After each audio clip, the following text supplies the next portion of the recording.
অষ্টাদশ লোকসভা নির্বাচনের ভোটাধিকার প্রয়োগ করলেন অর্থমন্ত্রী প্রণজিৎ সিংহ রায়। তিনি এদিন রাধা কিশোরপুর বিধানসভা কেন্দ্রে উদয়পুর পুর পরিষদের ভোটাধিকার প্রয়োগ করলেন। প্রসঙ্গত, আজ শুক্রবার সকাল থেকে নির্ধারিত সূচি অনুযায়ী শুরু হয়ে গিয়েছে অষ্টাদশ লোকসভা নির্বাচনের ভোট গ্রহণ। এদিন ভোটাধিকার প্রয়োগ করলেন অর্থমন্ত্রী প্রণজিৎ সিংহ রায়। এদিন তিনি নিজ বিধানসভা কেন্দ্রে উদয়পুর পুর পরিষদে ভোটদান করলেন।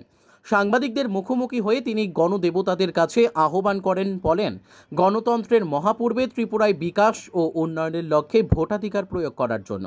সাথে তিনি আরও জনগণের মতাধিকার প্রয়োগ করে গণতন্ত্র উৎসবে অংশগ্রহণ করার জন্য আহ্বান জানিয়েছেন।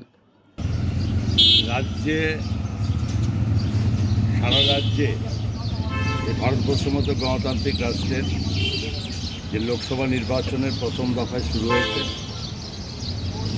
আমার কাছে এই পর্যন্ত যা খবর যে সারা রাজ্যব্যাপী এক উৎসবের আমেজে মানুষ ভোট দিচ্ছেন।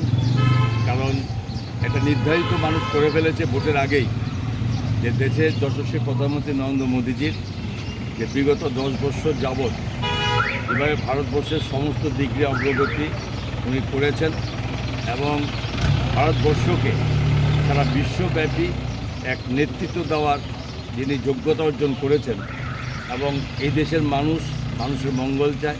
এই দেশের মানুষ নিজ পরিবার, নিজ রাজ্যের, নিজ দেশের অগ্রগতি চায়।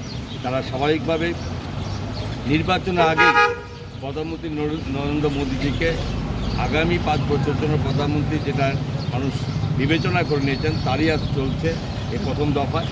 এবং এটা সত্যি কথা, আপকি বার 400 পাহাড় ফির একবার মোদী সরকারের অগ্রগতি চলছে। Bureau report, news daily Bharat.